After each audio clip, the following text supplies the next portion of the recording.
ਸਤਿ ਸ਼੍ਰੀ ਅਕਾਲ ਜੀ। ਪੰਜਾਬੀ ਰੇਡੀਓ ਤੇ ਪੰਜਾਬੀ ਟੀਵੀ USA ਵੇਖ ਸੁਣ ਰਹੇ ਸਾਰੇ ਸਰੋਤਿਆਂ ਦਾ ਬਹੁਤ-ਬਹੁਤ ਸਵਾਗਤ ਹੈ ਪ੍ਰੋਗਰਾਮ ਖਬਰ ਤੇ ਨਜ਼ਰ ਦੇ ਵਿੱਚ। ਇਸ ਪ੍ਰੋਗਰਾਮ ਦੇ ਵਿੱਚ ਸੀਨੀਅਰ ਪੱਤਰਕਾਰ ਮਿੰਟੂ ਗੁਰਸਰੀਆ ਹੋਣਾ ਦਾ ਸਾਥ ਹੁੰਦਾ ਹੈ ਤੇ ਦੇਸ਼ ਵਿਦੇਸ਼ ਨਾਲ ਜੁੜੀਆਂ ਹੋਈਆਂ ਕਈ ਅਹਿਮ ਖਬਰਾਂ ਹੁੰਦੀਆਂ ਨੇ ਜਿਨ੍ਹਾਂ ਤੇ ਚਾਨਣਾ ਪਾਈਦਾ। ਸੋ ਨਾਲ ਜੋੜਦੇ ਆ ਮਿੰਟੂ ਜੀ ਨੂੰ, ਫਿਰ ਪ੍ਰੋਗਰਾਮ 'ਚ ਅੱਗੇ ਵਧਾਂਗੇ। ਬਹੁਤ-ਬਹੁਤ ਸਵਾਗਤ ਹੈ ਜੀ। ਜੀ ਸ਼ੁਕਰੀਆ ਸਾਰਿਆਂ ਨੂੰ। ਸਤਿ ਸ੍ਰੀ ਅਕਾਲ ਜੀ। ਸਤਿ ਸ਼੍ਰੀ ਅਕਾਲ ਜੀ। ਸੋ ਇਸ ਪ੍ਰੋਗਰਾਮ ਦੇ ਵਿੱਚ ਅੱਗੇ ਵਧਣ ਤੋਂ ਪਹਿਲਾਂ ਕਰਦੇ ਚੱਲੀਏ ਸਾਡੇ ਸਪਾਂਸਰਸ ਦਾ ਧੰਨਵਾਦ ਜਿਹੜੇ ਜ਼ਰੀਆ ਬਣਦੇ ਨੇ ਇਹਨਾਂ ਪ੍ਰੋਗਰਾਮਾਂ ਨੂੰ ਤੁਹਾਡੇ ਤੱਕ ਪਹੁੰਚਦਾ ਕਰਨ ਦੇ ਲਈ। ਖਾਲਸਾ ਇੰਸ਼ੋਰੈਂਸ ਲੰਬੇ ਸਮੇਂ ਤੋਂ ਇੰਸ਼ੋਰੈਂਸ ਦੇ ਖੇਤਰ ਦੇ ਵਿੱਚ ਸੇਵਾਵਾਂ ਨਿਭਾ ਰਹੇ ਨੇ। ਨੰਬਰ ਹੈ 408 272 2500। ਕ੍ਰਿਸ਼ਨ ਧਨੁਕਤਾ ਯੂਬਾ ਸਿਟੀ ਟਿਰਕੀਆਣਾ ਇਮੀਗ੍ਰੇਸ਼ਨ ਲਾ ਫਰਮ ਜੇ ਟਿਰਕੀਆਣਾ ਹੁਣਾਂ ਨਾਲ ਸੰਪਰਕ ਕਰ ਸਕਦੇ ਹੋ ਜੇਕਰ ਇਮੀਗ੍ਰੇਸ਼ਨ ਬਾਬਤ ਕਿਸੇ ਤਰ੍ਹਾਂ ਦੀ ਸਲਾਹ ਕਰਨੀ ਹੈ। Baljinder Singh Nijjar Woodland GN lube ਵਾਲੇ ਟਰੱਕ ਵਾਸ਼ ਕਰਦੇ ਨੇ, ਆਇਲ ਚੇਂਜ ਕਰਦੇ ਨੇ, 에ਅਰ ਬ੍ਰੇਕਸ ਦਾ ਕੰਮ ਤਸੱਲੀ ਬਖਸ਼ ਕਰਦੇ ਨੇ। ਤੁਸੀਂ ਇਹਨਾਂ ਦੇ ਕੋਲੋਂ ਨਵੇਂ ਪੁਰਾਣੇ ਟਾਇਰ ਵੀ ਖਰੀਦ ਸਕਦੇ ਹੋ। ਲੋਕੇਸ਼ਨ ਸੈਂਟਾਨੇਲਾ ਦੇ ਵਿੱਚ ਹੈ। ਨਿੰਮਾ ਸਹੂਤਾ ਹੋਣਾ ਦਾ ਨੰਬਰ ਤੁਹਾਡੇ ਨਾਲ ਸਾਂਝਾ ਕਰ ਲੈਂਦੇ ਆ। ਨੰਬਰ ਹੈ 209 277 0113। Jaswinder Singh Nagra Roseville Avtar Singh Sangha Yuba City Baldev Singh Kang Yuba City. ਬਹੁਤ-ਬਹੁਤ ਧੰਨਵਾਦ ਹੈ ਇਹਨਾਂ ਸਾਰੇ ਸਪਾਂਸਰਸ ਦਾ। ਤੇ ਹੁਣ ਰੁੱਖ ਖਬਰਾਂ ਦਾ ਕਰਦੇ ਹਾਂ। ਮਿੰਟੂ ਜੀ, ਸਭ ਤੋਂ ਪਹਿਲੀ ਖਬਰ ਦੇ ਵੱਲ ਜੇਕਰ ਆਪਾਂ ਆਈਏ ਤਾਂ ਅੱਜ ਦੇਸ਼ ਦੇ ਵਿੱਚ ਬਹੁਤ ਵੱਡਾ ਹਵਾਈ ਹਾਦਸਾ ਵਾਪਰਿਆ ਹੈ ਤੇ ਇਸ ਹਵਾਈ ਹਾਦਸੇ ਦੇ ਵਿੱਚ ਇੱਕ ਸਾਬਕਾ ਸੀਐਮ ਦੀ ਜਾਨ ਗਈ ਹੈ। ਉਸ ਦੇ ਨਾਲ ਕਈ ਵਿਦੇਸ਼ੀ ਉਸ 'ਚ ਮੌਜੂਦ ਸਨ ਤੇ ਭਾਰਤੀ 169 ਦੇ ਕਰੀਬ ਕਹਿੰਦੇ ਮੌਜੂਦ ਸਨ ਇਸ ਦੇ ਵਿੱਚ। ਪਾਇਓ ਚਾਨਣਾ ਸਾਰੀ ਸਥਿਤੀ ਤੇ ਕਿਵੇਂ ਇਹ ਸਾਰਾ ਕੁਝ ਵਾਪਰਿਆ ਹੈ। ਹਾਲੇ ਤੱਕ ਕੀ ਕੁਝ ਸਪਸ਼ਟ ਹੋਇਆ ਹੈ। ਇੱਕ ਵਿਅਕਤੀ ਦੀ ਜਾਨ ਬਚਣ ਦੀ ਖਬਰ ਸਾਹਮਣੇ ਆ ਰਹੀ ਹੈ। ਹਾਲਾਂਕਿ ਜਿੱਥੇ ਪਹਿਲਾਂ ਤਕਰੀਬਨ ਸਾਰੇ ਅਦਾਰਿਆਂ ਦੇ ਵੱਲੋਂ ਇਹ ਪੁਸ਼ਟੀ ਕੀਤੀ ਜਾ ਰਹੀ ਸੀ ਕਿ ਕੋਈ ਵੀ ਨਹੀਂ ਬਚ ਸਕਿਆ ਹੈ। ਪਾਇਓ ਚਾਨਣਾ ਜੀ। बिल्कुल गुरप्रीत जी, एक खुशकिस्मत इंसान है रमेश विश्वास कुमार, जो इस जहाज की 11A नंबर की सीट ते बैठा सी, वो बच गया बाल बाल। इसनों कहते हैं कि जाको राखे साइयां मार सके ना कोई। बहुत वड्डा बहुत दुखद हवाई हादसा ये दरपेश आया अज दोपहरे ठीक 1:45 बजे के आस-पास, ਤੇ ਜਿਸਨੇ ਪੂਰਾ ਮੁਲਕ ਹਿਲਾ ਕੇ ਰੱਖ ਦਿੱਤਾ। ਕਿਉਂਕਿ ਮੁਲਕ ਤੁਹਾਨੂੰ ਪਤਾ ਹੈ ਇੱਕ ਲੜਾਈ ਚੋਂ ਗੁਜ਼ਰਿਆ, ਬਹੁਤ ਵੱਡਾ ਤਣਾਅ ਸੀ। ਉਹ ਬਹੁਤ ਚੀਜ਼ਾਂ ਜਿਹੜੀਆਂ ਉਹ ਉੱਤੇ ਥੱਲੇ ਹੋਈਆਂ। ਉਸ ਤੋਂ ਬਾਅਦ ਜਦੋਂ ਇੱਕ ਦੇਸ਼ ਦੇ ਵਿੱਚ ਥੋੜੀ ਇੱਕ ਤਰ੍ਹਾਂ ਨਾਲ ਕਹਿ ਲਓ ਕਿ ਨਾਰਮਲਸੀ ਹੁੰਦੀ ਆ, ਉਸ ਦਰਮਿਆਨ ਇਹ ਵੱਡਾ ਹਾਦਸਾ ਹੋ ਜਾਣਾ, ਇਹ ਇੱਕ ਤਰ੍ਹਾਂ ਨਾਲ ਕਹਿ ਸਕਦੇ ਹਾਂ ਕਿ ਹਿਲਾ ਕੇ ਰੱਖ ਦੇਣ ਵਾਲਾ ਸੀ। ਤਾਂ ਬਾਕੀ ਇਸ ਜਹਾਜ਼ ਦੇ ਵਿੱਚ ਜਿਹੜੇ 241 ਯਾਤਰੀ ਸੀਗੇ ਉਹਨਾਂ ਦੀ ਮੌਤ ਦੀ ਖਬਰ ਆ। ਤੇ ਜਿਵੇਂ ਤੁਸੀਂ ਕਿਹਾ ਕਿ ਗੁਜਰਾਤ ਦੇ ਸਾਬਕਾ ਚੀਫ ਮਿਨਿਸਟਰ ਮਿਸਟਰ ਵਿਜੇ ਰੂਪਾਨੀ ਉਹ ਵੀ ਇਹਦੇ ਵਿੱਚ ਸਵਾਰ ਹੋਏ ਸਨ। ਉਹਨਾਂ ਦੀ ਇੱਕ ਫੋਟੋ ਵੀ ਆ ਰਹੀ ਆ ਜਿਹੜੀ ਕਿ ਜਹਾਜ਼ ਦੇ ਵਿੱਚ ਬਹਿੰਦਿਆਂ ਵੇਲੇ ਦੀ ਆ। ਇਸੇ ਤਰ੍ਹਾਂ ਇੱਕ ਲੜਕੀ ਜਿਹੜੀ ਇੰਗਲੈਂਡ ਜਾ ਰਹੀ ਸੀਗੀ, ਲੰਡਨ ਜਾ ਰਹੀ ਸੀ, ਉਹਦਾ ਬਾਪ ਪੋਸਟ ਪਾਉਂਦਾ ਕਿ ਆਸ਼ੀਰਵਾਦ ਬੇਟਾ, ਮਤਲਬ ਕਿ ਲੰਡਨ ਜਾਣ ਤੋਂ ਪਹਿਲਾਂ ਆਪਣੀ ਬੇਟੀ ਨੂੰ ਇੱਕ ਬਾਪ ਆਸ਼ੀਰਵਾਦ ਦੇ ਰਿਹਾ। ਤਾਂ ਸਮਝੋ ਕਿ ਉਹ ਆਸ਼ੀਰਵਾਦ ਜਿਹੜਾ ਉਹ ਦਿੱਤਾ, ਆਸ਼ੀਰਵਾਦ ਆਖਰੀ ਅਲਵਿਦਾ ਸਾਬਤ ਹੋਇਆ। ਤਾਂ ਖੈਰ 에ਅਰ ਇੰਡੀਆ ਦਾ ਇਹ ਬੋਇੰਗ 787 ਡ੍ਰੀਮ ਲਾਈਨਰ ਪਲੇਨ ਜਿਹੜਾ ਉਹ ਕ੍ਰੈਸ਼ ਹੋਇਆ। ਇਹਦੇ ਵਿੱਚ 12 ਕਰੂ ਮੈਂਬਰ ਤੇ ਬਾਕੀ ਉਹਨਾਂ ਦੇ ਸਮੇਤ 242 ਲੋਕ ਸਵਾਰ ਸੀ। ਜਿਵੇਂ ਆਪਾਂ ਦੱਸਿਆ ਕਿ ਇੱਕ ਜਿੰਦਾ ਬਚਣ ਦੀ ਖਬਰ ਹੈ, ਬਾਕੀ 241 ਫੌਤ ਹੋ ਗਏ। ANI ਦੇ ਅਨੁਸਾਰ ਉਹਨਾਂ ਨੇ ਆਫੀਸ਼ੀਅਲਸ ਦੇ ਨਾਲ ਜਿਹੜੀ ਗੱਲ ਕੀਤੀ ਹੈ ਕਿ 11A ਸੀਟ ਤੇ ਬੈਠਾ ਇਹ ਜਿਹੜਾ ਭਾਰਤੀ ਮੂਲ ਦਾ ਬ੍ਰਿਟਿਸ਼ ਨਾਗਰਿਕ ਸੀ ਰਮੇਸ਼ ਵਿਸ਼ਵਾਸ ਕੁਮਾਰ, ਇਹ ਹੀ ਜ਼ਿੰਦਾ ਬਚਿਆ। ਬਾਕੀ ਬਹੁਤ ਹੀ ਦਿਲ ਕੰਬਾਊ ਤਸਵੀਰਾਂ ਨੇ। ਲਾਸ਼ਾਂ ਸੜਕਾਂ ਤੇ ਇੰਜ ਬਿਖਰੀਆਂ ਸਨ ਜਿਵੇਂ ਆਪਾਂ ਦੇਖਦੇ ਹਾਂ ਕਿ ਕੋਈ ਦੋ ਗੱਡੀਆਂ ਟਕਰਾ ਜਾਂਦੀਆਂ ਤੇ ਉਸ ਤੋਂ ਬਾਅਦ ਉਹਨਾਂ ਦਾ ਨਿੱਕੜ ਸੁੱਕੜ ਜਿਹੜਾ ਉਹ ਖਿਲਰਿਆ ਹੋਵੇ। ਤੇ ਇਹ ਤੋਂ ਇਲਾਵਾ ਜੇ ਦੇਖੀਏ ਤਾਂ ਇੱਕ ਮੈਂ ਤਸਵੀਰ ਦੇਖੀ ਜਿਹਦੇ ਵਿੱਚ ਇੱਕ ਔਰਤ ਦਾ ਸਿਰ ਕੱਟਿਆ, ਜਿਹੜਾ ਧੜ ਤੋਂ ਅੱਡ ਹੋਇਆ ਸਿਰ, ਉਹ ਸੜਕ ਤੇ ਪਿਆ ਤੇ ਲੋਕ ਉਹਦੀਆਂ ਤਸਵੀਰਾਂ ਖਿੱਚ ਰਹੇ ਨੇ। ਹਾਲਾਂਕਿ ਇਸ ਤੋਂ ਪਹਿਲਾਂ ਵੀ ਆਪਾਂ ਵੇਖਿਆ ਕੁਝ ਹਵਾਈ ਹਾਦਸੇ ਹੋਏ ਨੇ ਕੇਰਲ ਦੇ ਵਿੱਚ ਬੀਤੇ ਸਮੇਂ 'ਚ ਕੋਝੀਕੋਡ ਦੇ ਵਿੱਚ ਹੋਇਆ ਸੀ ਇੱਕ ਹਾਦਸਾ, ਉਹਦੇ 'ਚ 21 ਮਾਰੇ ਗਏ ਸਨ ਯਾਤਰੂ।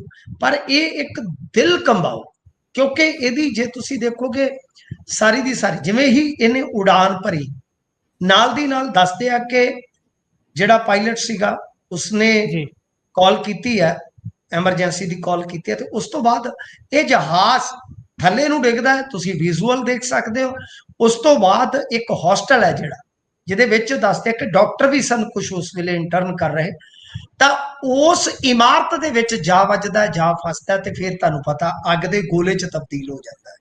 ਜੀ ਕੀ ਹਾਲਤ ਹੋਈ ਹੋਏਗੀ ਉਸ ਵੇਲੇ, ਤੁਸੀਂ ਸੋਚ ਕੇ ਦੇਖੋ। ਤਾਂ ਬਿਲਕੁਲ ਇਹ 에ਅਰਪੋਰਟ ਦੇ ਨਜ਼ਦੀਕ ਹੀ ਹਾਦਸਾ ਹੋਇਆ, ਤੇ ਹੁਣ ਤੱਕ ਜੇ ਦੇਖੀਏ ਤਾਂ ਤਸਵੀਰਾਂ ਜਿਹੜੀਆਂ ਉਹ ਲਗਭਗ 100 ਦੇ ਕਰੀਬ ਤਸਵੀਰਾਂ ਤੁਹਾਨੂੰ ਗੂਗਲ ਤੇ ਮਿਲ ਜਾਣਗੀਆਂ, ਵੱਖ-ਵੱਖ ਕਹਿ ਲਓ ਕਿ ਅਦਾਰਿਆਂ ਦੇ ਵੈਬਸਾਈਟ ਹੈ ਜਿਹੜੇ ਉਹਨਾਂ ਤੇ ਮਿਲ ਜਾਣਗੀਆਂ। ਪਰ ਸਭ ਤੋਂ ਵੱਡੀ ਗੱਲ, ਇੱਕ ਗੁਜਰਾਤ ਮਾਡਲ ਜਿਸ ਨੂੰ ਪ੍ਰਚਾਰਿਆ ਜਾਂਦਾ ਹੈ, ਜਿਸ ਨੂੰ ਬਹੁਤ ਸਲਾਹਿਆ ਜਾਂਦਾ ਹੈ, ਉਸ ਦੀ ਵੀ ਅੱਜ ਪੋਲ ਖੁੱਲ ਗਈ। ਤੁਸੀਂ ਦੇਖੋ ਕਿ ਅਹਿਮਦਾਬਾਦ ਵਰਗੇ ਸਿਵਲ ਹਸਪਤਾਲ ਦੇ ਵਿੱਚ ਸਟ੍ਰੈਚਰ ਹੀ ਹੈ ਨਹੀਂ ਸੀਗੇ, ਮਤਲਬ ਕੋਈ ਘੱਟ ਪੈ ਗਿਆ। ਜਿਹੜੇ ਠੇਲੇ ਹੁੰਦੇ ਆ ਉਹਨਾਂ ਤੇ ਲਾਸ਼ਾਂ ਲੱਦੀਆਂ ਗਈਆਂ, ਖੂਨ ਦੀ ਕਮੀ ਉੱਥੇ ਮਹਿਸੂਸ ਕੀਤੀ ਗਈ, ਮਤਲਬ ਕਿ ਪ੍ਰਬੰਧ ਜਿਹੜੇ ਆ ਉਹ ਪੂਰੇ ਨਹੀਂ ਸੀਗੇ। ਤਾਂ ਇਹ ਆਪਣੇ ਆਪ ਦੇ ਵਿੱਚ ਹੁਣ ਇੱਕ ਤੇ ਵੈਸੇ ਜਾਂਚ ਪੜਤਾਲ ਦਾ ਵਿਸ਼ਾ ਹੈ ਕਿ ਇਹ ਜਿਹੜਾ ਅਚਾਨਕ ਅੱਗ ਦੇ ਗੋਲੇ 'ਚ ਤਬਦੀਲ ਹੋ ਗਿਆ ਜਹਾਜ਼, ਇਹਦੇ ਕੀ ਕਾਰਨ ਰਹੇ ਨੇ, ਜਾਂ ਇਸ ਤੋਂ ਇਲਾਵਾ ਕੋਈ ਹੋਰ ਇਹਦੇ ਵਿੱਚ ਤਕਨੀਕੀ ਤੌਰ ਤੇ ਜਾਂ ਕੋਈ ਗੜਬੜੀ ਆ, ਇਹ ਤੇ ਕੋਈ ਹੁਣ ਜਦੋਂ ਜਾਂਚ ਪੜਤਾਲ ਹੋਏਗੀ ਉਸ ਤੋਂ ਬਾਅਦ ਹੀ ਪਤਾ ਲੱਗੇਗਾ। ਪਰ ਇਹਦੇ ਵਿੱਚ ਆਪਾਂ ਜੇ ਦੇਖੀਏ ਤਾਂ ਰੂਪਾਨੀ ਜਿਹੜੇ ਜਿਨ੍ਹਾਂ ਦੀ ਮੌਤ ਦੀ ਆਪਾਂ ਗੱਲ ਕੀਤੀ ਆ, ਉਹ ਪੰਜਾਬ ਦੇ ਇੰਚਾਰਜ ਵੀ ਸਨ ਭਾਜਪਾ ਦੇ। ਜੀ ਇਹ ਵੀ ਇੱਕ ਇੰਟਰਸਟਿੰਗ ਗੱਲ ਹੈ, ਤੇ ਉਹ ਬੀਤੇ ਦਿਨੀ ਹੀ ਪੰਜਾਬ ਤੋਂ ਪਰਤੇ ਨੇ ਗੁਰਪ੍ਰੀਤ ਜੀ। ਤਾਜ਼ਾ ਖਬਰ ਇਹ ਹੈ ਕਿ ਅਮਿਤ ਸ਼ਾਹ ਹੁਣ ਘਟਨਾ ਵਾਲੀ ਥਾਂ ਤੋਂ ਸ਼ਾਇਦ ਮੁੜਿਆ ਨੇ, ਕਿ ਉੱਥੇ ਹੀ ਨੇ, ਥੋੜੀ ਦੇਰ ਪਹਿਲਾਂ ਉੱਥੇ ਪਹੁੰਚੇ ਸਨ। ਤੇ ਬਾਕੀ ਲਿਸਟ ਜਿਹੜੀ ਆ ਉਹ ਸੂਚੀ ਹੈ ਜਿਹੜੀ ਉਹ ਜਾਰੀ ਹੋ ਗਈ ਆ। ਰਮੇਸ਼ ਵਿਸ਼ਵਾਸ ਕੁਮਾਰ ਦੇ ਨਾਮ ਤੇ ਕਹਿ ਲਓ ਕਿ ਅੰਡਰਲਾਈਨ ਆ, ਉਸ ਨੂੰ ਅੰਡਰਲਾਈਨ ਕੀਤਾ ਗਿਆ, ਮਤਲਬ ਕਿ ਉਹ ਜਿਉਂਦੇ ਆ। ਤੇ ਉਹ ਜਦੋਂ ਹੁਣ ਬੋਲ ਰਹੇ ਸੀਗੇ, ਉਹਨਾਂ ਨੇ ਦੱਸਿਆ ਕਿ ਜਦੋਂ ਮੈਂ ਹੋਸ਼ ਦੇ ਵਿੱਚ ਆਇਆ ਤਾਂ ਸਿਰਫ ਲਾਸ਼ਾਂ ਹੀ ਦਿਸੀਆਂ ਨੇ। ਖੈਰ ਬਹੁਤ ਹੀ ਵੱਡਾ ਜਿਹੜਾ ਇਹ ਹਾਦਸਾ ਸੀਗਾ।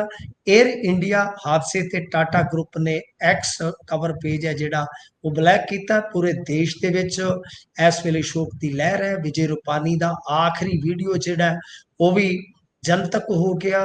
ਫਿਰ ਇਸ ਤੋਂ ਇਲਾਵਾ ਜਿਹੜਾ ਕਰੂ ਮੈਂਬਰ ਸੀ ਨਗਾਨਥੋਈ ਸ਼ਰਮਾ, ਉਹਦੇ ਪਰਿਵਾਰ ਦਾ ਇੱਕ ਉਹਦੇ ਨਾਲ ਵੀਡੀਓ ਸਾਹਮਣੇ ਆਇਆ। ਤਾਂ ਮਤਲਬ ਕਿ ਇਸ ਤਰ੍ਹਾਂ ਜਿਹੜੀਆਂ ਜਾਂਦੀ ਵਾਰ ਦੀਆਂ ਤਸਵੀਰਾਂ, ਜਾਂਦੀ ਵਾਰ ਦੀਆਂ ਗੁਰਪ੍ਰੀਤ ਜੀ ਯਾਦਾਂ ਰਹਿ ਗਈਆਂ, ਉਹ ਵੀ ਸੀਨੇ ਦਾ ਸੱਲ ਬਣ ਗਈਆਂ ਨੇ ਜੀ ਜੀ, ਇਹ ਤਾਂ ਹੈ। ਸੋ ਅੱਗੇ ਚੱਲੀਏ ਤਾਂ ਉਧਰ ਪੰਜਾਬ ਦੇ ਵਿੱਚ ਸੋਸ਼ਲ ਮੀਡੀਆ ਦੀ ਇੱਕ ਵਿਵਾਦਿਤ ਹਸਤੀ, ਮਸ਼ਹੂਰ ਹਸਤੀ ਵੀ ਉਹਨੂੰ ਕਹਿ ਲਈਏ, ਉਸ ਦਾ ਕਹਿੰਦੇ ਕਿ ਮੌਤ ਹੋ ਗਈ ਹੈ। ਉਸ ਦੀ ਲਾਸ਼ ਮਿਲੀ ਹੈ ਇੱਕ ਹਸਪਤਾਲ ਦੇ ਬਾਹਰ ਪਾਰਕਿੰਗ ਦੇ ਵਿੱਚ, ਗੱਡੀ ਦੇ ਵਿੱਚੋਂ ਲਾਸ਼ ਮਿਲੀ ਹੈ। ਕਮਲ ਕੌਰ ਉਸਦਾ ਨਾਮ ਹੈ, ਤੇ ਸੋਸ਼ਲ ਮੀਡੀਆ ਤੇ ਕਾਫੀ ਡਬਲ ਮੀਨਿੰਗ ਗੱਲਾਂ ਦੇ ਲਈ ਉਹ ਚਰਚਿਤ ਰਹਿੰਦੀ ਸੀ। ਹਾਂਜੀ, ਦੇਖੋ ਇਹ ਜਿਹੜੀ ਲਾਸ਼ ਮਿਲੀ ਹੈ ਗੁਰਪ੍ਰੀਤ ਜੀ, ਜਿਸ ਜਗ੍ਹਾ ਤੇ ਤੁਸੀਂ ਕਹਿ ਰਹੇ ਹੋ ਉਹ ਹਸਪਤਾਲ ਨਹੀਂ, ਅਸਲ ਦੇ ਵਿੱਚ ਕਹਿ ਲਓ ਕਿ ਉਹਦੇ ਵਿੱਚ ਹੀ ਯੂਨੀਵਰਸਿਟੀ ਹੈ, ਹਸਪਤਾਲ ਵੀ ਹੈ, ਯਾਨੀ ਇੱਕ ਬਹੁਤ ਵੱਡੀ ਨਿੱਜੀ ਸੰਸਥਾ ਹੈ ਆਦੇਸ਼ ਹਸਪੀਟਲ, ਤੇ ਬਾਕੀ ਨਾਲ ਸੰਸਥਾ ਹੈ। ਉਹ ਬਿਲਕੁਲ ਹਾਈਵੇ ਦੇ ਉੱਤੇ ਆ, ਬਠਿੰਡਾ ਪਟਿਆਲਾ ਹਾਈਵੇ ਆ ਜਿਹੜਾ, ਉਹਦੇ ਉੱਤੇ ਆ ਬਿਲਕੁਲ। ਤੇ ਵੀਕ ਦੇ ਵਿੱਚ ਇੱਕ ਦੋ ਗੇੜੇ ਸਾਡੇ ਉੱਥੇ ਵੱਜਦੇ ਰਹਿੰਦੇ ਆ, ਯਾਨੀ ਭੀੜ ਭੜੱਕੇ ਵਾਲੀ ਆ ਜਗ੍ਹਾ ਉਹ। ਹੁਣ ਤੇ ਜੇ ਦੇਖੀਏ ਤਾਂ ਇੱਕ ਸੀਸੀਟੀਵੀ ਵੀ ਮਿਲ ਗਈ ਆ, ਜਿਹਦੇ ਵਿੱਚ ਇੱਕ ਨੌਜਵਾਨ ਹੈ ਜਿਹੜਾ ਜਿਹਨੇ ਪੱਗ ਬੰਨੀ ਹੋਈ ਆ, ਲੰਬਾ ਉੱਚਾ ਆ, ਤੇ ਉਹ ਹੀ ਉਸ ਕਾਰ ਨੂੰ ਰੋਕਦਾ, ਟੈਲੀਫੋਨ ਤੇ ਗੱਲ ਕਰਦਾ ਨਜ਼ਰ ਆਉਂਦਾ। ਫਿਰ ਥੋੜਾ ਕਿਸੇ ਨੂੰ ਦੱਸਦਾ ਵੀ, ਇਸ਼ਾਰਾ ਵੀ ਕਰਦਾ, ਫਿਰ ਕੋਲ ਆ ਕੇ 2 ਮਿੰਟਾਂ ਬਾਅਦ ਉਹ ਨਿਕਲ ਜਾਂਦਾ। ਯਾਨੀ ਸੀਸੀਟੀਵੀ ਮਿਲ ਚੁੱਕੀ ਆ। ਦਰਅਸਲ ਕੀ ਹੈ ਕਿ ਇਹ ਜਿਹੜੀ ਕਾਰ ਸੀਗੀ ਇਹ ਮੰਗਲਵਾਰ ਸਵੇਰੇ 5:30 ਵਜੇ ਇੱਥੇ ਖਲਾਰੀ ਗਈ, ਠੀਕ ਹੈ ਜੀ। ਉਸ ਤੋਂ ਬਾਅਦ ਵੀਰਵਾਰ ਸ਼ਾਮ ਨੂੰ ਜਦੋਂ, ਹੁਣ ਕਿਉਂਕਿ ਗਰਮੀ ਤੁਸੀਂ ਦੇਖੋ ਨਾ ਕਿੰਨੀ ਆ, ਤੇ ਕਾਰ ਬੰਦ ਹੈ, ਡੈਡ ਬੋਡੀ ਵਿੱਚ ਆ, ਤਾਂ ਜਿਹੜਾ ਬਾਡੀ ਦੇ ਵਿੱਚੋਂ ਫਲੂਇਡ ਵਗੈਰਾ ਨਿਕਲਿਆ ਨਾ, ਉਹ ਜਦੋਂ ਜੀ। ਰਿਸਕੇ ਬਾਹਰ ਆਇਆ, ਮੱਖੀਆਂ ਵਗੈਰਾ ਉਹਦੇ ਤੇ ਆਈਆਂ, ਬਦਬੂ ਆਈ, ਉਦੋਂ ਬਾਅਦ ਫਿਰ ਇੱਥੇ ਸਾਡੇ ਬਠਿੰਡੇ ਦੇ ਵਿੱਚ ਇੱਕ ਸਹਾਰਾ ਜਨ ਕਲੱਬ ਕੰਮ ਕਰਦਾ ਹੈ, ਉਹਨਾਂ ਨੂੰ ਬੁਲਾਇਆ ਗਿਆ, ਬਹੁਤ ਸੇਵਾ ਕਰਦੇ ਹੋਏ ਇਸ ਤਰ੍ਹਾਂ ਦੇ ਮਾਮਲਿਆਂ ਦੇ ਵਿੱਚ। ਫਿਰ ਉਹਨਾਂ ਨੇ ਡੈੱਡ ਬੋਡੀ ਰਿਕਵਰ ਕਰਕੇ ਪੁਲਿਸ ਦੇ ਹਵਾਲੇ ਕੀਤੀ, ਤੇ ਪੁਲਿਸ ਨੇ ਜਦੋਂ ਉਸ ਡੈੱਡ ਬੋਡੀ ਨੂੰ ਰਿਕਵਰ ਕੀਤਾ, ਉਸ ਤੋਂ ਬਾਅਦ ਗੱਡੀ ਦੀ ਜਦੋਂ ਜਾਂਚ ਪੜਤਾਲ ਕੀਤੀ, ਪੋਰਟਲ ਵਗੈਰਾ ਵੇਖਿਆ, ਡੈੱਡ ਬੋਡੀ ਦੇ ਉੱਤੇ ਤੁਹਾਨੂੰ ਪਤਾ ਹੀ ਆ ਕੁਝ ਸੰਕੇਤ ਹੁੰਦੇ ਆ, ਖਾਸ ਤੌਰ ਤੇ ਕੁਝ ਨਿਸ਼ਾਨ, ਟੈਟੂ ਵਗੈਰਾ, ਤਾਂ ਉਹਦੇ ਆਧਾਰ ਤੇ ਬਹੁਤ ਜਲਦੀ ਇਹਦੀ ਪਛਾਣ ਹੋ ਗਈ, ਕੰਚਨ ਕੁਮਾਰੀ ਉਰਫ ਕਮਲ ਕੌਰ। ਮਤਲਬ ਕਿ ਇਹਦੇ ਨਾਂ ਸੀ ਇਸ ਤਰ੍ਹਾਂ ਦੇ, ਕਮਲ ਕੌਰ ਭਾਬੀ। ਮਤਲਬ ਕਿ ਇਹ ਜਿਵੇਂ ਤੁਸੀਂ ਦੱਸਿਆ ਹੀ ਹੈ ਕਿ ਇਹਦੇ ਕੰਟੈਂਟ ਦੇ ਬਹੁਤ ਸਾਰੇ ਲੋਕ ਜਿਹੜੇ ਫੋਲੋਅਰ ਵੀ ਸਨ, ਤੇ ਇਹਦਾ ਕੰਟੈਂਟ ਜਿਹੜਾ ਆਪਾਂ ਕਹਿ ਸਕਦੇ ਹਾਂ ਕਿ ਉਹ ਇੱਕ ਤਰ੍ਹਾਂ ਨਾਲ ਕਹਿ ਲਓ ਅਸ਼ਲੀਲ ਕਹਿ ਲਓ, ਭੱਦਾ ਕੰਟੈਂਟ ਕਹਿ ਲਓ, ਜਾਂ ਵਿਊਜ਼ ਦੀ ਦੌੜ ਦੇ ਵਿੱਚ, ਪੈਸਿਆਂ ਦੀ ਦੌੜ ਦੇ ਵਿੱਚ ਜੋ ਅੱਜ ਕੱਲ ਚੱਲ ਰਿਹਾ ਹੈ, ਇਹ ਨਵੇਂ ਕਿਸਮ ਦੇ ਧੰਦੇ ਨੇ ਕੁਛ, ਇਹ ਜਿਹੜੀ BBC ਇਹ ਉਹਨਾਂ ਦੇ ਵਿੱਚ ਹੀ ਲਿਪਤ ਸੀਗੀ। ਫਿਲਹਾਲ ਜਿਹੜੇ SP ਆ ਨਰਿੰਦਰ ਸਿੰਘ ਉੱਥੋਂ ਦੇ, ਉਹਨਾਂ ਨੇ ਕਿਹਾ ਕਿ ਅਸੀਂ ਹੁਣ ਅਗਲੀ ਜਾਂਚ ਵਿੱਢ ਦਿੱਤੀ ਆ। ਅੱਜ ਇਹਦਾ ਸੰਸਕਾਰ ਵੀ ਮੇਰੇ ਖਿਆਲ ਦੇ ਨਾਲ ਰਾਮਬਾਗ ਬਠਿੰਡਾ ਦੇ ਵਿੱਚ ਹੀ ਕੀਤਾ ਗਿਆ, ਜਿਹਦੀ ਡੈਡ ਬੋਡੀ, ਕਿਉਂਕਿ ਇਹਦਾ ਘਰ ਤੇ ਲੁਧਿਆਣਾ। ਬੇਸਿਕਲੀ ਤੁਹਾਨੂੰ ਮੈਂ ਇੱਕ ਚੀਜ਼ ਹੋਰ ਦੱਸ ਦੇਵਾਂ, ਇਹ ਕੰਚਨ ਕੁਮਾਰੀ ਵੀ ਨਹੀਂ ਹੈ ਜੀ, ਇਹ ਹੋਰ ਹੈ। ਮਤਲਬ ਕਿ ਬਹੁਤ ਸਾਰੀਆਂ ਚੀਜ਼ਾਂ ਨੇ, ਹਾਲੇ ਮਤਲਬ ਕਿ ਹੋਰ ਅੱਗੇ ਜਾਵਾਂਗੇ ਤੇ ਪਤਾ ਲੱਗੇਗਾ। ਇਹ ਨੌਨ ਪੰਜਾਬੀ ਨੇ ਵੈਸੇ, ਤੇ ਪੰਜਾਬੀ ਵੇਖ ਲਓ ਤੁਸੀਂ, ਜਿੱਦਾਂ ਦੀਆਂ ਗੱਲਾਂ ਕਰਦੀ ਸੀਗੀ, ਦੱਸਦੇ ਤੇ ਉਹ ਕਹਿੰਦੇ ਪੰਜਾਬੀ ਲੱਗਦੀ ਨਹੀਂ ਸੀਗੀ। ਹੁਣ ਤੁਸੀਂ ਸੁਣੀਆਂ ਹੋਣਗੇ ਤੇ ਬਿਹਤਰ ਦੱਸ ਸਕਦੇ ਜੇ, ਮੈਂ ਤੇ ਸੁਣੀਆਂ ਨਹੀਂ। ਕਹਿੰਦੇ ਤੁਹਾਡੇ ਨਾਲ ਵੀ ਜ਼ਿਆਦਾ ਠੇਠ ਬੋਲਦੀ ਹੈ। ਮੈਂ ਕਿਹਾ ਭਰਾਵੋ ਠੀਕ ਆ, ਸੁਣ ਲਓ। ਤੇ ਉਹ ਵਿਚਾਰੀ ਰਹੀ ਨਹੀਂ ਇਹ ਦੁਨੀਆ ਦੇ ਵਿੱਚ। ਤਾਂ ਗੱਲ ਇਹ ਆ ਕਿ ਇਹ ਕਿਉਂ ਮਾਰੀ ਗਈ, ਹੁਣ ਇੱਕ ਵੱਡਾ ਸਵਾਲ ਹੈ ਗੁਰਪ੍ਰੀਤ ਜੀ। ਮੇਰੇ ਖਿਆਲ ਦੇ ਨਾਲ ਕਿਉਂਕਿ ਇਹਨੂੰ ਥ੍ਰੈਟ ਵੀ ਸੀ, ਬਹੁਤ ਸਾਰੇ ਲੋਕ ਸੋਸ਼ਲ ਮੀਡੀਆ ਤੇ ਇਸ ਦੀ ਮੌਤ ਨੂੰ ਇੱਕ ਖੁਸ਼ੀ ਵਜੋਂ ਲੈ ਰਹੇ ਆ। ਬਹੁਤ ਸਾਰੇ ਲੋਕ ਇਹ ਵੀ ਕਹਿ ਰਹੇ ਆ ਕਿ ਬਈ ਯਾਰ ਕਿਸੇ ਦੀ ਮੌਤ ਤੇ ਤਮਾਸ਼ਾ ਕਾਹਨੂੰ ਕਰਨਾ, ਠੀਕ ਆ, ਬੁਰੀ ਸੀ ਤਾਂ ਆਪਦੀ ਉਹ ਹੰਡਾ ਕੇ ਚਲੇ ਗਈ ਆ। ਤਾਂ ਮਤਲਬ ਕਿ ਇਸ ਤਰ੍ਹਾਂ ਦੀ ਵੀ ਉੱਥੇ ਚਰਚਾ ਚੱਲ ਰਹੀ ਹੈ। ਪਰ ਹੁਣ ਮੇਨ ਗੱਲ ਇਹੋ ਆ ਕਿ ਮਰੀ ਕਿਵੇਂ ਆ। ਤਾਂ ਮੈਨੂੰ ਲੱਗਦਾ ਕਿ ਇਹ ਬੰਦੇ ਜਿਨ੍ਹਾਂ ਨੇ ਵੀ ਇਹ ਕੰਮ ਕੀਤਾ, ਇਹ ਇੱਕ ਤੋਂ ਵਧੇਰੇ ਲੱਗਦੇ, ਮੇਰੀ ਆਬਜ਼ਰਵੇਸ਼ਨ ਹੈ। ਦੂਜੀ ਗੱਲ ਕਿ ਇਹਦੇ ਵਿੱਚ ਹੋ ਸਕਦਾ ਕੋਈ ਪਰਸਨਲ ਮਾਮਲਾ ਵੀ ਹੋਵੇ, ਹੋ ਸਕਦਾ ਕਿ ਇਹਦੇ ਵਿੱਚ ਜਿਵੇਂ ਆਪਾਂ ਦੇਖਿਆ ਕਿ ਥ੍ਰੈਟ ਕਾਲ ਵੀ ਸੀਗੀਆਂ, ਕੁਝ ਇਸ ਤਰ੍ਹਾਂ ਦੇ ਇਨਫਲੂਐਂਸਰ ਹੈਗੇ ਆ ਜਿਵੇਂ ਕੁੱਲੜ ਪੀਜ਼ਾ, ਇਹਨੂੰ ਵੀ ਥ੍ਰੈਟ ਸੀਗਾ। ਹੋ ਸਕਦਾ ਉਸ ਐਂਗਲ ਤੋਂ ਵੀ ਕੁਝ ਲੋਕ ਸਮਾਜ ਦਾ ਠੇਕੇਦਾਰ ਆਪਣੇ ਆਪ ਨੂੰ ਤੁਹਾਨੂੰ ਪਤਾ ਸਿੱਧ ਕਰਦੇ ਨੇ। ਤਾਂ ਕੁਝ ਚੀਜ਼ਾਂ ਐਸੀਆਂ ਹਨ ਕਿ ਕੀ ਇਹ ਪਰਸਨਲ ਮੈਟਰ ਹੈ, ਆਪਾਂ ਕਿਸੇ ਗੱਲ ਤੇ ਮੋਹਰ ਨਾ ਲਾਈਏ, ਆਪਾਂ ਜਜਮੈਂਟਲ ਨਹੀਂ ਹੋਵਾਂਗੇ। ਫਿਲਹਾਲ 2-3 ਹੀ ਐਂਗਲ ਮੈਨੂੰ ਜਾਪਦੇ ਆ। ਕੋਈ ਪਰਿਵਾਰਕ ਇਸ਼ੂ ਤਾਂ ਇਹਦਾ ਹੈ ਨਹੀਂਗਾ, ਠੀਕ ਹੈ ਨਾ ਜੀ। ਜਿੰਨੀ ਕੁ ਮੈਂ ਉੱਥੋਂ ਪਰਿਵਾਰਕ ਪਿਛੋਕੜ ਦੀ ਇਹਦੀ ਜਾਣਕਾਰੀ ਜੁਟਾਈ ਆ, ਉੱਥੇ ਕੋਈ ਏਡਾ ਵੱਡਾ ਇਹਦਾ ਡਿਸਪਿਊਟ ਹੈ ਨਹੀਂ ਸੀ, ਨਾ ਮਹੱਲੇ ਦੇ ਵਿੱਚ, ਨਾ ਰਿਸ਼ਤੇਦਾਰੀ ਚ, ਨਾ ਪਰਿਵਾਰ ਦੇ ਵਿੱਚ, ਕਿਉਂਕਿ ਮੈਰਿਜ ਇਹਦੀ ਹੋਈ ਨਹੀਂ ਸੀਗੀ। ਤਾਂ ਦੂਜਾ ਕੋਈ ਮਤਲਬ ਕਿ ਇਹਦਾ ਨਿੱਜੀ ਕੋਈ ਰਿਲੇਸ਼ਨ ਹੋਵੇ ਜਾਂ ਕੋਈ ਹੋਰ ਨਿੱਜੀ ਮਸਲਾ ਹੋਵੇ, ਉਹ ਆਪਾਂ ਕਹਿ ਨਹੀਂ ਸਕਦੇ। ਤਾਂ ਇਹੀ 2-3 ਐਂਗਲ ਬਣਦੇ ਨੇ ਫਿਲਹਾਲ, ਤੇ ਆਪਾਂ ਕੋਈ ਜ਼ਿਆਦਾ ਇਹਦੇ ਤੇ ਟੀਕਾ ਟਿੱਪਣੀ ਫਿਲਹਾਲ ਨਹੀਂ ਕਰਦੇ, ਕਿਉਂਕਿ ਮੈਨੂੰ ਪਤਾ ਹੈ ਕੁਝ ਘੰਟਿਆਂ ਦੇ ਅੰਦਰ ਅੰਦਰ ਇਹ ਮਾਮਲਾ ਟਰੇਸ ਹੋ ਜਾਏਗਾ। ਕਿਉਂਕਿ ਜਿਹੜਾ ਇਹ ਏਰੀਆ ਮੈਂ ਜਿਵੇਂ ਤੁਹਾਨੂੰ ਦੱਸਿਆ ਕਿ ਅਸੀਂ ਹਰੇਕ ਵੀਕਐਂਡ ਤੇ ਤਕਰੀਬਨ ਉੱਥੇ ਚਲੇ ਜਾਂਦੇ ਆ ਜੀ। ਸਾਡੇ ਨੇੜੇ ਬਹਿਣ ਉੱਠਣ ਦੀ ਜਗ੍ਹਾ ਉਹੀ ਆ, ਜਿਹੜਾ ਲੱਤਾਂ ਲੈਣ ਦੀ ਜਗ੍ਹਾ ਉਹੀ ਆ। ਅਸੀਂ ਨੇੜੇ ਦੇ ਇਲਾਕੇ ਦੇ ਲੋਕ ਉੱਥੇ ਹੀ ਜਾਂਦੇ ਆ। ਉਹ ਤੇ CCTV ਦਾ ਜਾਲ ਹੈ ਜੀ, ਪਿੱਛੋਂ ਸਾਰਾ ਕੁਝ ਪਤਾ ਲੱਗ ਜਾਣਾ, ਕਿਹੜੀ ਸਾਈਡ ਤੋਂ ਆਏ, ਕਿੱਥੋਂ ਆਏ, ਕਿੰਨੇ ਵਜੇ ਆਏ, ਤਾਂ ਉਹ ਪਛਾਣ ਚ ਆ ਜਾਣਾ ਬੰਦਾ। ਬਹੁਤ ਜਲਦੀ ਇਸ ਮਾਮਲੇ ਨੂੰ ਪੁਲਿਸ ਸ਼ਾਇਦ ਖੋਲ ਲਵੇਗੀ। ਔਰ ਤੁਹਾਨੂੰ ਪਤਾ ਹੀ ਹੈ ਜਦੋਂ ਇਸ ਤਰ੍ਹਾਂ ਦਾ ਮਾਮਲਾ ਹਾਈ ਪ੍ਰੋਫਾਈਲ ਬਣ ਜਾਂਦਾ ਹੈ, ਸੋਸ਼ਲ ਮੀਡੀਆ ਦਾ ਇੱਕ ਜਗਿਆਸਾ ਦਾ ਵਿਸ਼ਾ ਬਣ ਜਾਂਦਾ ਹੈ, ਤਾਂ ਪੁਲਿਸ ਵੀ ਉਹਦੇ ਵਿੱਚ ਬਹੁਤ ਜਲਦੀ ਕਦਮ ਚੁੱਕਦੀ ਹੈ ਜੀ। ਇਹ ਤਾਂ ਹੈ। ਸੋ ਅੱਗੇ ਚੱਲੀਏ ਤਾਂ ਉਧਰ ਸਿੱਧੂ ਮੂਸੇਵਾਲਾ ਤੇ BBC ਦੇ ਵੱਲੋਂ ਬਣਾਈ ਗਈ ਡਾਕੂਮੈਂਟਰੀ ਨੂੰ ਲੈ ਕੇ ਬਲਕੌਰ ਸਿੰਘ ਹੁਣੀ ਮਾਨਸਾ ਕੋਰਟ 'ਚ ਗਏ ਸੀ। ਹਾਲਾਂਕਿ ਤੁਸੀਂ ਚਾਨਣਾ ਕੱਲ ਪਾਇਆ ਸੀ ਕਿ ਉਹਨਾਂ ਨੂੰ ਮਾਨਸਾ ਕੋਰਟ ਜਾਣ ਦੀ ਬਜਾਏ ਅੱਗੇ ਜਾਣਾ ਚਾਹੀਦਾ ਸੀ, ਸੁਪਰੀਮ ਕੋਰਟ ਦਾ ਰਾਹ ਅਖਤਿਆਰ ਕਰਨਾ ਚਾਹੀਦਾ ਸੀ। ਪਰ ਕਹਿੰਦੇ ਵੀ ਮਾਨਸਾ ਕੋਰਟ ਨੇ ਹੁਣ BBC ਨੂੰ ਨੋਟਿਸ ਜਾਰੀ ਕੀਤਾ ਹੈ ਜੀ। ਕੀ ਕਿਹਾ ਗਿਆ ਨੋਟਿਸ ਦੇ ਵਿੱਚ? ਕੋਈ ਸਮਾਂ ਦਿੱਤਾ ਗਿਆ ਉਹਨਾਂ ਨੂੰ ਜਵਾਬ ਦੇਣ ਲਈ? 16 ਜੂਨ ਤੱਕ ਦਾ ਸਮਾਂ ਦਿੱਤਾ ਗਿਆ।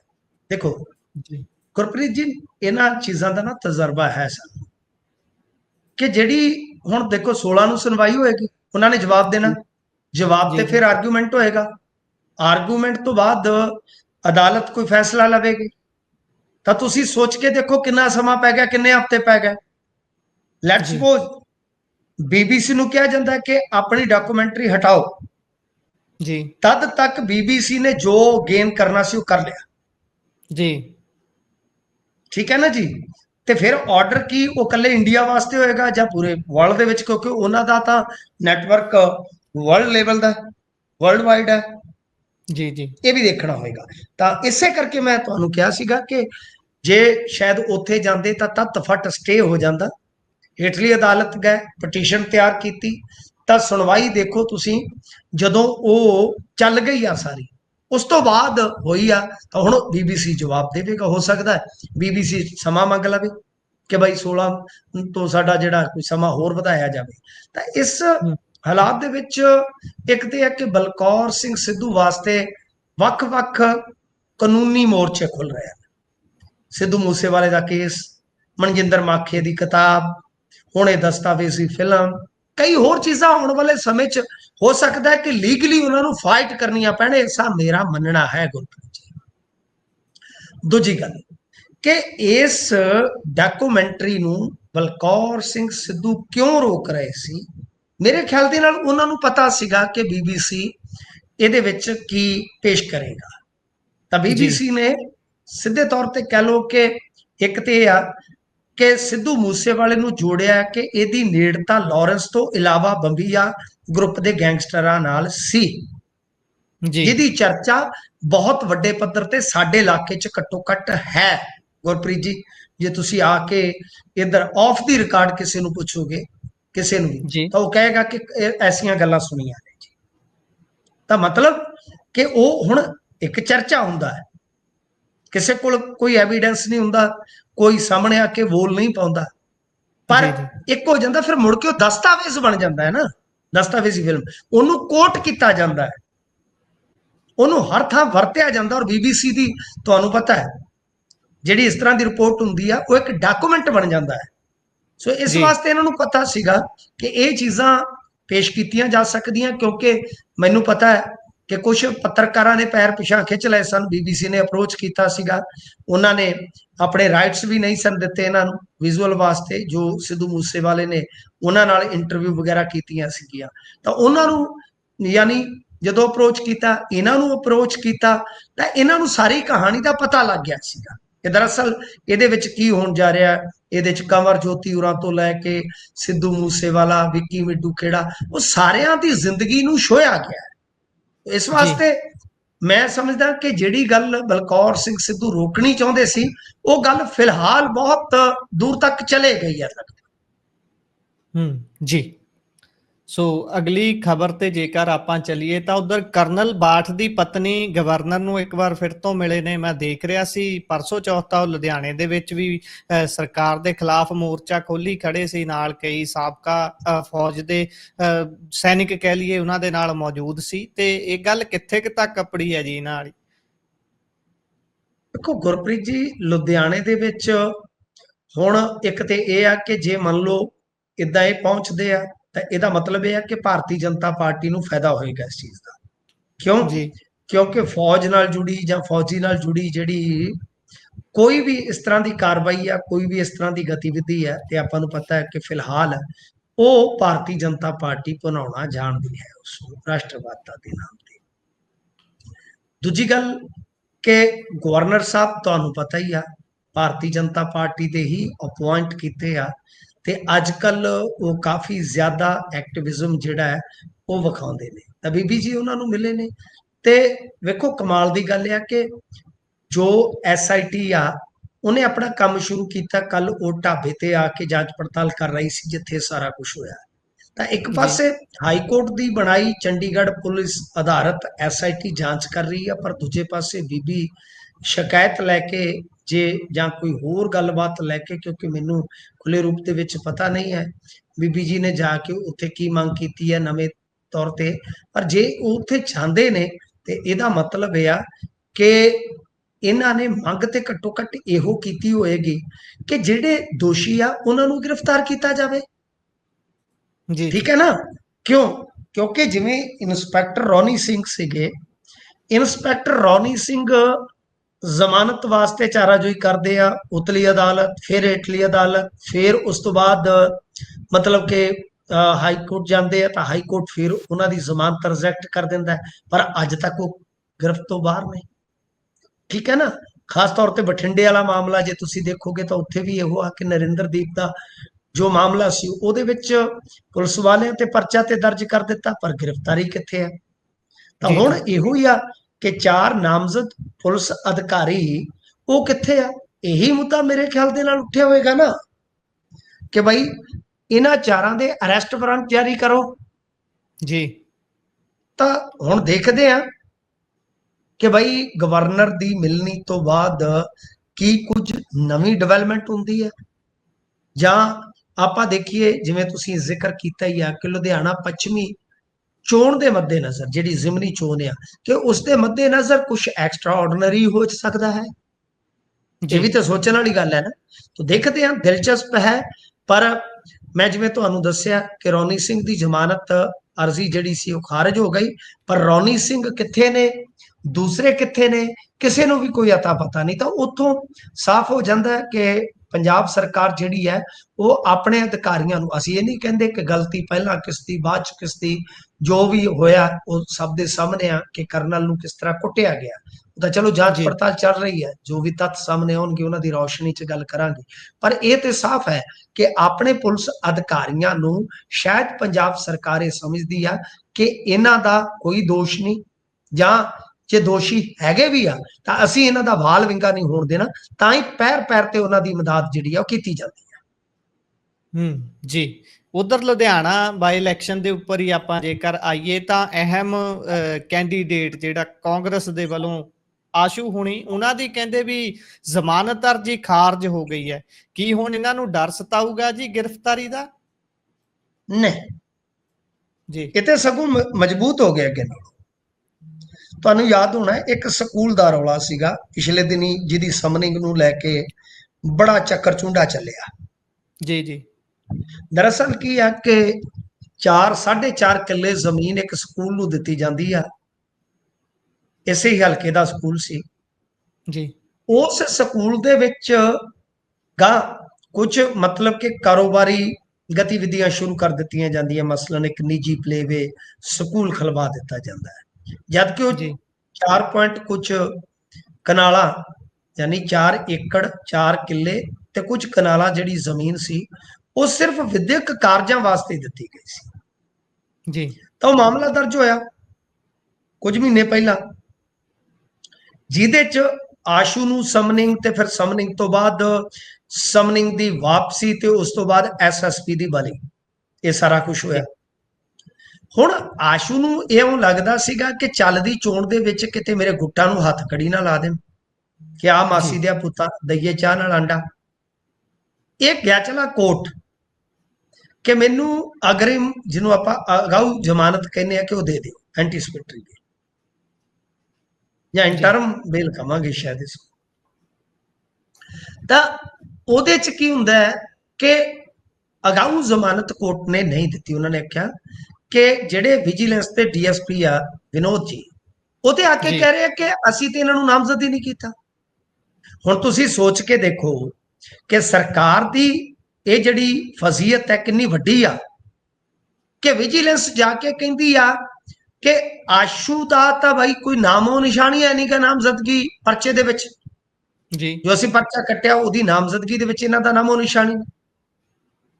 ਤਾਂ ਜਿਹੜਾ ਭਾਰਤ ਭੂਸ਼ਣ ਆਸ਼ੂ ਹੁਣ ਕਹੇਗਾ ਕਿ ਦੇਖੋ ਜੀ ਇਹ ਤਾਂ ਕੋਰਟ ਦੇ ਵਿੱਚ ਆਪ ਹੀ ਕਹਿ ਰਹੇ ਆ ਕਿ ਆਸ਼ੂ ਦਾ ਤਾਂ ਅਸੀਂ ਨਾਮ ਹੀ ਨਹੀਂ ਨਾਮਜ਼ਦ ਕੀਤਾ, ਤਾਂ ਫਿਰ ਦੇਖੋ ਤਾਂ ਉਹਨਾਂ ਨੂੰ ਤਾਂ ਮਜ਼ਬੂਤੀ ਮਿਲੀ ਹੈ ਨਾ ਇਸ ਹਿਸਾਬ ਨਾਲ। ਕਿਉਂ? ਕਿਉਂਕਿ ਅੱਗੇ ਉਹ ਕਹਿ ਰਹੇ ਨੇ, ਇਹ ਕਹਿੰਦੇ ਕਿ ਭਾਰਤ ਭੂਸ਼ਣ ਆਸ਼ੂ ਚੋਰ ਹੈ, ਇਹਨੇ ਇਹ ਕੀਤਾ ਉਹ ਕੀਤਾ। ਉਹ ਕਹਿੰਦਾ ਕਿ ਦੇਖੋ ਤੁਸੀਂ ਮੇਰੇ ਤੇ ਪਰਚੇ ਕੱਟੇ, ਕੋਰਟ ਨੇ ਮੈਨੂੰ ਕਲੀਨ ਚਿਟ ਦਿੱਤੀ, ਤੁਹਾਡੇ ਕੱਟੇ ਪਰਚੇ ਰੱਦ ਹੋਏ, ਤੁਹਾਨੂੰ ਫਿਟਕਾਰਾਂ ਪਈਆਂ, ਪਰ ਤੁਸੀਂ ਸਤਿੰਦਰ ਜੈਨ, ਸਿਸੋਦੀਆ ਤੇ ਕੇਜਰੀਵਾਲ ਬਾਰੇ ਕੀ ਬੋਲੋਗੇ? ਉਹਨਾਂ ਦੇ ਤਾਂ ਪਰਚੇ ਹਾਲੇ ਵੀ ਐਗਜ਼ਿਸਟ ਕਰਦੇ ਆ। ਜੇਲੋਂ ਆਉਣ ਤੋਂ ਬਾਅਦ ਵੀ ਉਹਨਾਂ ਤੇ ਤਾਂ ਪਰਚੇ ਦਰਜ ਹੋ ਰਹੇ।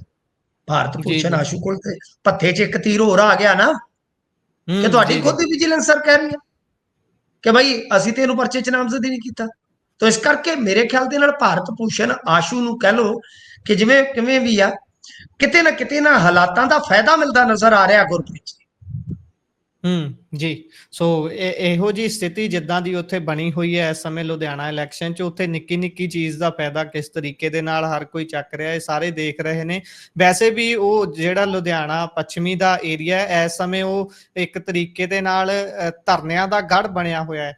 ਹਰੇਕ ਪੰਜਾਬ ਦੇ ਵੱਖ-ਵੱਖ ਕੋਨਿਆਂ ਤੋਂ ਜਿਹਨੂੰ ਵੀ ਕਿਸੇ ਤਰ੍ਹਾਂ ਦੀ ਸਮੱਸਿਆ ਹੈ, ਜਿਹੜਾ ਵੀ ਆਪਣੇ ਹੱਕ ਦੇ ਲਈ, ਆਪਣੀ ਗੱਲ ਲੋਕਾਂ ਤੱਕ ਲੈ ਕੇ ਜਾਣ ਦੇ ਲਈ, ਸਰਕਾਰ ਨੂੰ ਸੁਣਾਉਣ ਦੇ ਲਈ ਚਾਹੁੰਦਾ ਹੈ ਕਿ ਉਹਨੂੰ ਕਿਤੇ ਗੱਲ ਰੱਖਣ ਦਾ ਮੌਕਾ ਮਿਲੇ, ਉਹ ਇਸ ਸਮੇਂ ਉੱਥੇ ਪਹੁੰਚੇ ਹੋਏ ਨੇ। ਨਰਿੰਦਰਦੀਪ ਹੁਣ ਜਿਨ੍ਹਾਂ ਦਾ ਤੁਸੀਂ ਜ਼ਿਕਰ ਕਰ ਰਹੇ ਸੀ ਪਿਛਲੀ ਖਬਰ ਦੇ ਵਿੱਚ, ਉਹਨਾਂ ਦਾ ਵੀ ਪਰਿਵਾਰ ਅੱਜ ਕਹਿੰਦੇ ਉੱਥੇ ਖਾਸ ਤੌਰ ਤੇ ਪਹੁੰਚਿਆ ਹੋਇਆ ਸੀ। ਉਹਨਾਂ ਨੇ ਪ੍ਰਦਰਸ਼ਨ ਕਰਕੇ ਆਪਣੀ ਗੱਲ ਰੱਖੀ ਹੈ ਲੋਕਾਂ ਦੇ ਅੱਗੇ ਕਿ ਸਾਡੇ ਨਾਲ ਆਹ ਕੁਝ ਹੋ ਰਿਹਾ ਹੈ, ਵੀ ਧਿਆਨ ਰੱਖਿਓ ਬਾਈ। ਪਰ ਆਪਾਂ ਅਗਲੀ ਖਬਰ ਤੇ ਜੇਕਰ ਚੱਲੀਏ, ਉਧਰ ਅਬੋਹਰ ਮੰਡੀ ਦੇ ਵਿੱਚ 100 ਕਰੋੜ ਦੀ ਠੱਗੀ ਹੋ ਗਈ ਹੈ ਜੀ। ਇਹ ਕੀ ਮਾਮਲਾ ਹੈ?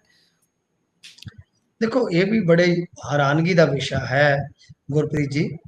ਜੀ ਅਬੋਹਰ ਮੰਡੀ ਜਿਹੜੀ ਆ ਉਹ ਬਿਲਕੁਲ ਆਪਣੇ ਪਿੰਡ ਦੇ ਨਾਲ ਹੀ ਆ ਜੀ। ਜਿੰਨਾ ਕੁ ਜੀ ਮਲੋਟ ਆ ਉਹਨਾਂ ਕੋ ਅਬੋਹਰ ਆ, ਅਸੀਂ ਵਿੱਚ ਵਿਚਾਲੇ ਆ। ਤਾਂ ਇੱਥੇ ਕੀ ਆ, ਹੁਣ ਮੇਰੇ ਕੋਲ FIR ਦੀ ਕਾਪੀ ਵੀ ਪਹੁੰਚ ਗਈ ਆ। ਇਹਨਾਂ ਨੇ FIR ਜਿਹੜੀ ਆ ਉਹ 135 ਇਸ ਮਾਮਲੇ 'ਚ ਕੱਢ ਦਿੱਤੀ ਆ। IPC ਜਿਹੜੀ ਸੀਗੀ 1860 ਵਾਲੀ, ਹੁਣ ਤਾਂ ਤੁਹਾਨੂੰ ਪਤਾ BNS ਵੀ ਚੱਲ ਪਿਆ ਨਾ, 420 ਜੀ 406 120 ਵੀ ਇਹ ਸੈਕਸ਼ਨ ਇਹਨਾਂ ਨੇ ਲਾਏ ਨੇ। ਠੀਕ ਹੈ ਜੀ। ਜੀ ਤਾਂ ਇਹਦੇ ਵਿੱਚ ਜੇ ਆਪਾਂ ਵੇਖੀਏ ਤਾਂ ਮਾਮਲਾ ਕੀ ਆ, ਬੜਾ ਦਿਲਚਸਪ ਆ। ਬੜੀ ਇੱਕ ਪੁਰਾਣੀ ਆੜਤ ਦੀ ਫਰਮ ਸੀਗੀ ਜੀ, ਬਹੁਤ ਵੱਡੀ ਫਰਮ ਜਿੱਦਾਂ ਕਹਿ ਲਈਏ। ਤਾਂ ਉਹਦੇ ਵਿੱਚ ਹੁਣ ਮਾਮਲਾ ਜੈ ਪ੍ਰਕਾਸ਼ ਮਿੱਤਲ, ਵਾਸੂਦੇਵ ਗੁਪਤਾ ਤੇ ਹੋਰ ਇਹਦੇ ਨਾਲ ਕਹਿ ਲਓ ਕਿ ਕੁਝ ਸਹਿਦੋਸ਼ੀ ਆ। ਇਹ ਜਿਹੜੀ ਫਰਮ ਹੈ ਬੜੀ ਮਸ਼ਹੂਰ, ਮੈਂ ਜਿਵੇਂ ਤੁਹਾਨੂੰ ਦੱਸਿਆ ਕਿ ਮੰਡੀ ਦੀ ਫਰਮ ਸੀਗੀ। ਇਹਨਾਂ ਨੇ ਕੀਤਾ ਕੀ ਆ ਕਿ ਜਿੱਦਾਂ ਹੁਣ ਮੈਂ ਤੁਹਾਨੂੰ ਸਮਝਾਵਾਂ ਤਾਂ ਸਮਝਾਵਾਂ ਕਿੱਦਾਂ। ਅੱਛਾ, ਕਿਉਂਕਿ ਦੇਖੋ ਮੇਰੇ ਕੁਝ ਦੋਸਤ ਹੈ ਉਹ ਕਾਰੋਬਾਰੀ ਇਸ ਤਰ੍ਹਾਂ ਦੇ ਹੈਗੇ ਆ, ਤਾਂ ਮੈਨੂੰ ਪਤਾ ਇਹਨਾਂ ਧੰਦਿਆਂ ਦਾ। ਜੀ ਮਸਲਨ ਇੱਕ ਹੁੰਦਾ ਆੜਤੀਆ। ਆੜਤੀਆ ਹੀ ਜੀ ਉੱਥੇ ਮੰਨ ਲਓ ਮੰਡੀ ਆਪਣੀ ਦਾਣਾ ਮੰਡੀ, ਸਾਡੀਆਂ ਜਿਹੜੀਆਂ ਦਾਣਾ ਮੰਡੀਆਂ ਨੇ ਇਹਨਾਂ ਦੇ ਵਿੱਚ ਹੀ ਆੜਤਾਂ ਨੇ, ਤੇ ਉਹ ਕਈ ਫਿਰ ਟਰੇਡਰ ਬਣ ਜਾਂਦੇ ਆ। ਮਤਲਬ ਕਿ ਆਪਣੇ ਪੱਧਰ ਤੇ ਫਰਜ਼ ਕਰੋ ਕਿ ਗੁਰਪ੍ਰੀਤ ਸਿੰਘ ਆੜਤੀਆ ਨੇ 40 ਸਾਲ ਤੋਂ 50 ਸਾਲ ਤੋਂ ਫਰਮ ਚੱਲ ਰਹੀ ਆ, ਤੇ ਗੁਰਪ੍ਰੀਤ ਸਿੰਘ ਨੇ ਕਿਹਾ ਕਿ ਆਪਣਾ ਵਪਾਰ ਕਰੇਗਾ। ਤਾਂ ਹੁਣ ਮੰਡੀ ਦੇ ਵਿੱਚ ਗੁਰਪ੍ਰੀਤ ਜੀ ਦੀ ਰੈਪੂਟੇਸ਼ਨ ਹੈ। ਉਸਨੇ ਸਾਰੇ ਆੜਤੀਆਂ ਨੂੰ ਕਿਹਾ ਕਿ ਭਾਈ ਤੁਸੀਂ ਆਪੋ ਆਪਣਾ ਮਾਲ ਜਿਹੜਾ ਹੈ ਉਹ ਮੈਨੂੰ ਦਿਓ। ਉਹਨਾਂ ਨੇ ਕਿਹਾ ਕਿ ਕਿਸ ਭਾਅ ਤੇ? ਤਾਂ ਮਾਰਕੀਟ ਦੇ ਵਿੱਚ ਚੱਲ ਰਿਹਾ 3500 ਸਰੋਂ ਦਾ ਰੇਟ। ਤਾਂ ਗੁਰਪ੍ਰੀਤ ਜੀ ਨੇ ਕਿਹਾ ਕਿ 3550 ਚੱਕੋ, ਸਟਾਕ ਮੈਨੂੰ ਦੇ ਦਿਓ ਜੀ। ਤਾਂ ਆੜਤੀਆਂ ਨੇ ਕਿਹਾ ਕਿ ਵੀ ਠੀਕ ਹੈ, ਮਾਲ ਚਕਾਤਾ ਜਿਸ ਜਿਸ ਦੀ ਰਜ਼ਾ ਹੋਈ। ਤਾਂ ਇਦਾਂ ਕਰਦਿਆਂ ਕਰਾਉਂਦਿਆਂ ਮੰਨ ਲਓ ਜਿੰਨੇ ਆੜਤੀਏ ਸੀ, ਹੁਣ ਕਿਸਾਨ ਨੇ ਤੇ ਫਸਲ ਸੁੱਟੀ ਆੜਤੀਏ ਕੋਲ, ਉਹਦੇ ਤਾਂ ਖਰੇ ਹੋ ਗਏ। ਆੜਤੀਏ ਨੇ ਗਾਂ ਚਕਾਤੀ ਵਪਾਰੀ, ਤੇ ਉਹਤੇ ਰੜੇ ਚ ਆ ਗਏ ਨਾ। ਇਹ ਗੇਮ ਇਸ ਤਰ੍ਹਾਂ ਚੱਲੀ ਆ, ਮਤਲਬ ਕਿ ਬਹੁਤ ਸੀਗੀ। ਸ਼ਾਇਦ ਮੈਂ ਤੁਹਾਨੂੰ ਸਮਝਾਉਣ ਚ ਸਫਲ ਹੋਇਆ ਹੋਵਾਂਗਾ, ਤਾਂ ਕਿਉਂਕਿ ਇਧਰ ਸਰੋਂ ਸੁਰੋਂ ਸਾਡੇ ਵੱਲ ਬਹੁਤ ਹੁੰਦੀ ਆ ਟਿੱਬਿਆਂ ਦੇ ਵਿੱਚ। ਤਾਂ ਇਹ ਮਾਮਲਾ ਜਿਹੜਾ ਹੈ ਕੁਝ ਇਸ ਤਰ੍ਹਾਂ ਹੀ ਚੱਲਿਆ ਕਿ ਭਾਈ ਇਹ ਜਿਹੜੀ ਫਰਮ ਸੀ, ਇਹਦੇ ਜਿਹੜੇ ਸੰਚਾਲਕ ਸੀ, ਇਹਨਾਂ ਨੇ ਬਹੁਤ ਵੱਡੇ ਪੱਧਰ ਤੇ ਇਦਾਂ ਦੀ ਖਰੀਦ ਕੀਤੀ, ਤੇ ਫਿਰ ਦੇ ਬਾਅਦ ਦੇ ਵਿੱਚ ਫੁਰ ਹੋ ਗਏ ਆ।